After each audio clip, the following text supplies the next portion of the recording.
Abot-abot ang bash sa Pero alam mo, nakakatuwa, yung mga suki natin dito na laging nanonood sa atin. Kilalang kilala nila tayo. Sila mismo yung nagtatanggol sa atin. Oo, nababasa po namin lahat. Maraming salamat po. At sa mga hindi namin napiplease, at yung meron silang mga konklusyon tungkol sa gaganap sa mga nakaraang araw, at kami ay binibembang nila, at sinasaktan kami emotionally. Maraming salamat din po. Dahil, siyempre, patas naman tayo dito. This is a free country, hindi naman porque pinuri kami, hindi na rin kami makikinig din sa mga pambabash sa amin. Nababasa rin po namin yan. Nagkataon lang na hindi ko sinasagot yung mga yan. Binablock ko lang naman. Lalo na pag nag-message sila sa akin ng masasakit. Pero yan ay bahagi lamang ng ating ng trabaho namin, di ba? Merong magpapasalamat sa amin dahil nakagawa kami ng mabuti. Meron din namang magagalit sa amin dahil feeling nila hindi mabuti yung ginawa namin. Dahil feeling nila nasaktan sila. Nasa amin ay wala naman. Nasa amin ay parang may balita lang naman kami. Pero ganun pa din naman, I'm sure kayo lahat naghihintay kung anong magiging sagot namin dyan. Pero sa totoo lang, hindi pa rin po namin nakuha yung kopya. At yun ay iintayin namin. At syempre, wala naman kaming choice, kundi i-depensa rin ang aming panig. Kumuha rin ng abogado. Diwata. Oo, na may nagregalo ng van sa kanya. Oo, diba? May nagregalo rin ng mga tables and chairs sa kanya, ng mga bago. Diba? Tapos lahat ng mga vloggers, sinusuportahan siya. Diba? At nakakatuwa rin si Diwata dahil kahit negative yung comment na tumatawag sa kanya na keso yung water, marumi. Talagang kino-call out niya, hoy, marumi ng water ninyo, ha? Linisin niya, parang gano'n na sinasabi ni Diwata. So walang pakialam si Diwata kung pangit man yung i-vlog nyo or ilabas ninyo, nagpapakatotoo lang ang lola mo. Diba? Tapos ngayon, ginagawa na siya mga speaker, inimita na siya sa mga out of town, diba? Wow! Kasi inspiring naman tayo.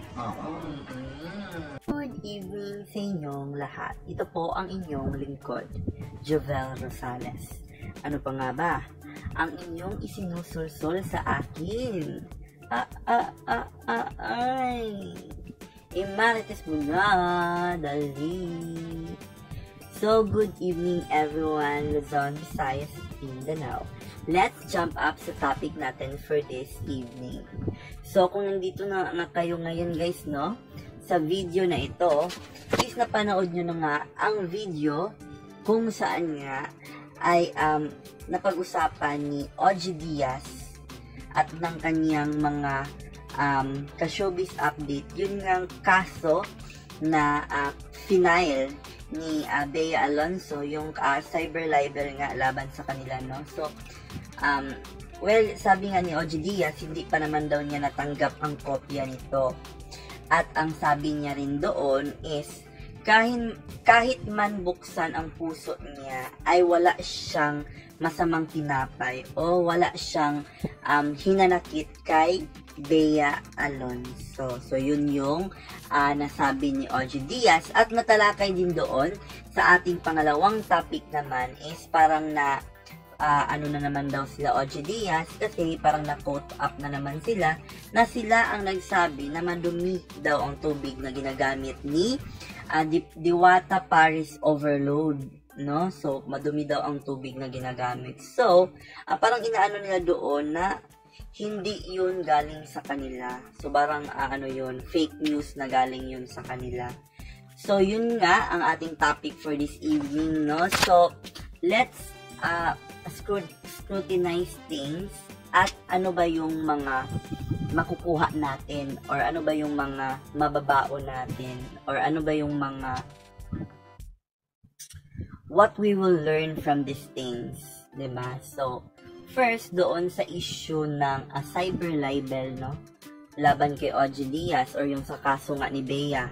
laban sa kanya at also kay Christopher Min, I believe that this will serve as well as na hindi lang naman ito issue about them, no?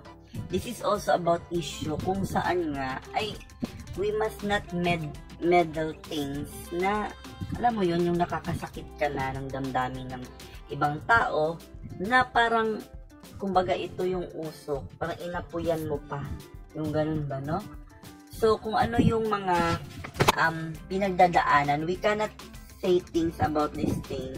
We cannot judge directly, no? So, parang ulit-ulit yung sinabi ko dun.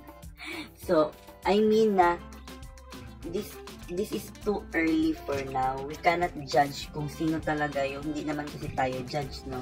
Kung sino yung mananalo sa kasong yan. Kasi nga, of course, sabi nga ni Christopher Min, let's see in court, diba? So, ang judge pa rin o ang hukom pa rin ang magsasabi kung sino ba talaga ang may sala at kung sino ba talaga ang nasa tama, no? So, ang ating mapupulot dyan is siguro kung may mga topic tayong itatakel, we cannot confirm things. Yun yung masasabi natin. Of course, katulad ko na nag-aano ako about sa mga showbiz update, but we cannot confirm things.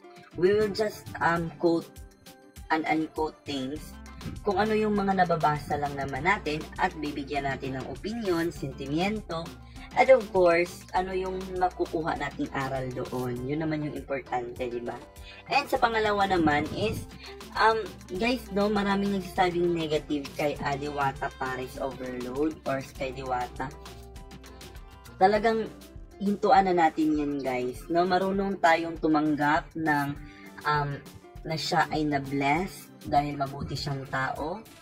Hindi yung ipapairalin pa rin natin, no? Kasi nasa culture na talaga natin yung toxic mentality na being crab mentality. Maging masaya tayo para sa iba, no?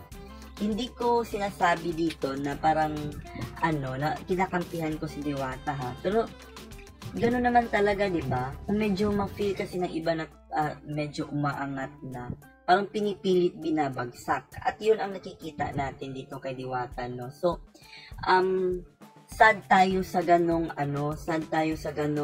perspective, no? Ang karamihan ng mga Pilipino, dahil dapat marunong talaga tayong maging masaya sa success ng iba.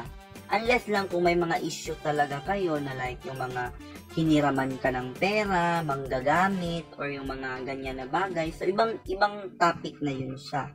Pero yung nagsumikap ang tao, yung sa sarili niyang pagsisikap, o hindi naman siya nang hiram ng pera, hindi naman siya nang dakaw, diba? Pinaghirapan niya yun. So, maging masaya tayo sa success ni Diwata. Yun lang, no? So, yan lang ang masasabi ko sa topic na yan. Papasalamat tayo sa ating mga sponsor. Ma'am Sparkle of Ireland, thank you so much, Ma'am. Sir Mario of Cebu, Ma'am Gladys of Davao City, Sir Sebastian of Osamis Oriental, thank you so much sa inyong mga suporta sa akin. So, ang lakas tumaas ng ating YouTube. So, sa YouTube, meron na tayong 1.5 thousand plus subscriber already. And of course, sa Facebook, meron na tayong 51,000 followers. So, for that, thank you so much sa inyong lahat. Again, ito po ang inyong lingkod, Jovel Rosales. Ano pa nga ba? Ang inyong isinususo sa akin. Imaritas mo na, dali. This is I Care, I Share, I React.